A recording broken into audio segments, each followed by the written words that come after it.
Assalamualaikum warahmatullahi wabarakatuh. Perkenalkan, nama saya Fatia Tarsyadah dari kelas 2H dengan NIM 40124111113. Di sini saya akan membahas mengenai tugas hukum internasional, yaitu mengapa Vatikan atau Tahta Suci bisa digolongkan menjadi subjek hukum internasional.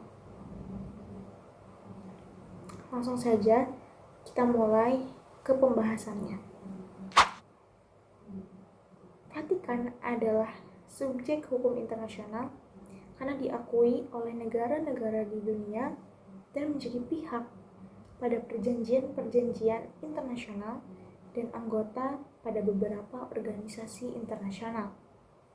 Negara yang pertama mengakui Vatikan sebagai subjek hukum internasional adalah Italia melalui Fakta Lateran yang ditandatangani pada 1929, yang secara historis Fakta Lateran juga menjadi dasar berdirinya negara kota Vatikan atau Vatikan City State.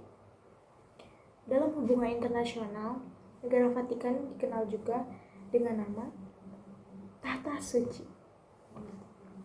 Dasar lain yang menjadikan Tahta Suci sebagai subjek hukum internasional adalah dengan mengacu kepada Konvensi Montevideo pada tahun 1933 tentang hak dan kewajiban atau tugas negara, yang mana Vatikan merupakan pihak dan memenuhi ketentuan-ketentuan Konvensi Montevideo tersebut.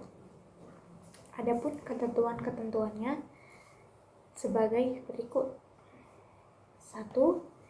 Memiliki populasi permanen yang secara faktual penduduk tetap Vatikan adalah 800 orang.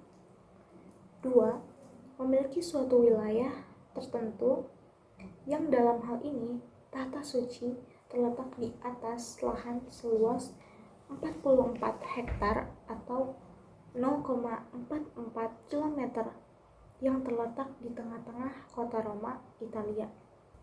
Yang ketiga, terdapat suatu bentuk pemerintahan yang dalam hal ini bentuk negara Vatikan adalah monarki absolut yang dikepalai oleh seorang paus sebagai kepala negara yang memiliki kekuasaan absolut atas kekuasaan legislatif, eksekutif, dan yudikatif. Yang keempat atau yang terakhir, memiliki kapasitas untuk terlibat dalam hubungan internasional dengan negara lain. Dalam hal ini, selain Vatikan adalah pihak pada perjanjian-perjanjian internasional tadi, seperti The International Convention on the Elimination of All Forms of Racial Discriminations dan Vienna Convention on Diplomatic Relations. Juga Vatikan adalah anggota pada organisasi-organisasi internasional seperti World Organization of Intellectual Properties atau WOIP dan UNESCO. Vatikan juga memiliki hubungan diplomatik dengan negara-negara di dunia. Sebagai contoh, Indonesia memiliki perwakilan diplomatik khusus untuk Vatikan. Begitu juga sebaliknya, Vatikan memiliki perwakilan diplomatik khusus terhadap Indonesia.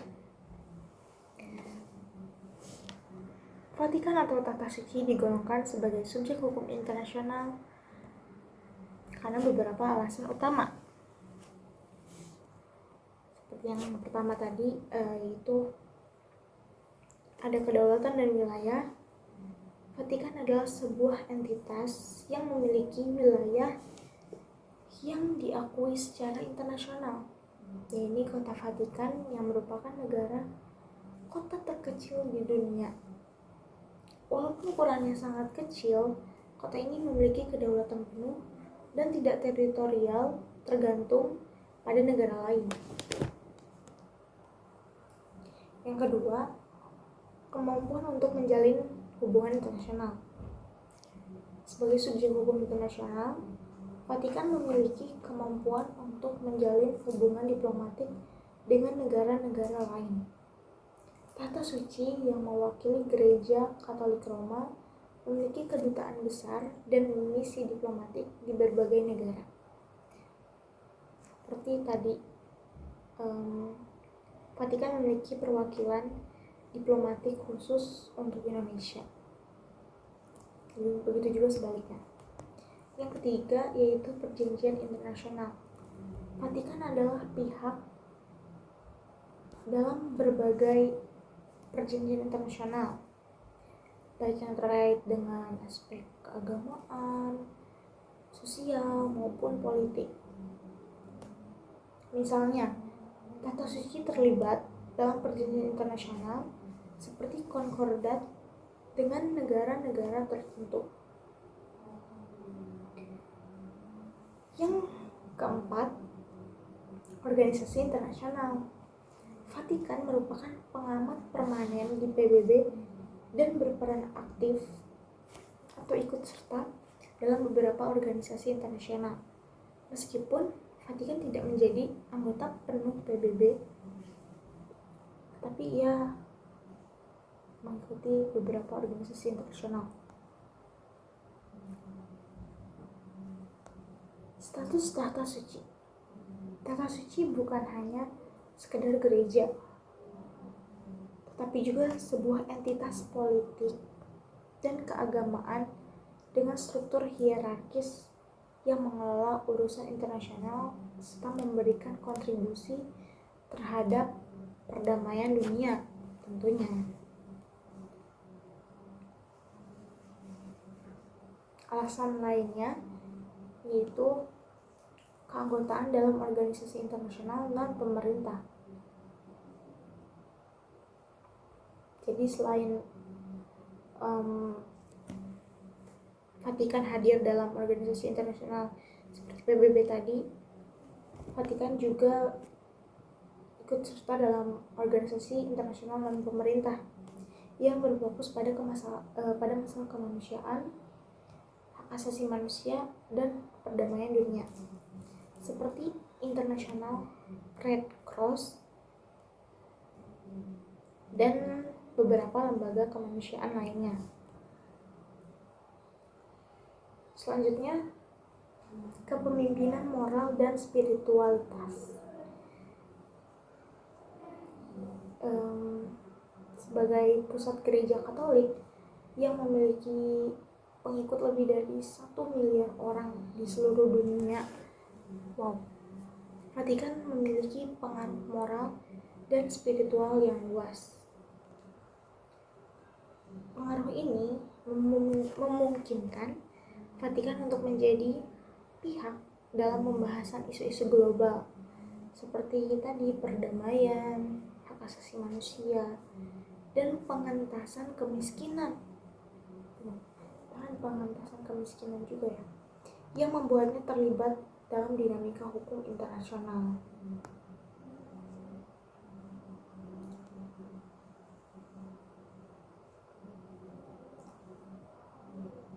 Vatikan juga seringkali menjadi tuan rumah konferensi internasional yang membahas masalah-masalah global gitu, seperti perdamaian, etika, dan hak asasi manusia tadi. Hal ini menegaskan peran aktif Vatikan dalam mengatur isu-isu internasional dan kontribusinya terhadap hukum internasional. Jadi Vatikan juga sebagai penyelenggaraan konferensi internasional. Ya.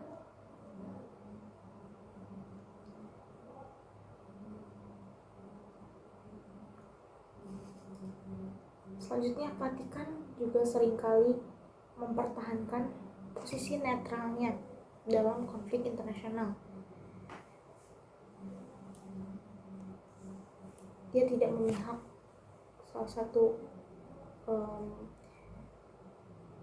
konflik konflik internasionalnya gitu, salah satu negara yang sedang konflik, yang membuatnya dihormati dan diakui oleh banyak negara sebagai mediator dalam penyelesaian sengketa internasional. Netral. Kebijakan netralitas ini memperkuat status Vatikan sebagai aktor independen dalam hubungan internasional. Jadi dari kenetralan Vatikan dalam konflik internasional membuat ia dihormati dan diakui oleh banyak negara sebagai mediator dalam penyelesaian sengketa internasional. Dan ini memperkuat status Vatikannya sebagai aktor independen dalam hubungan internasional.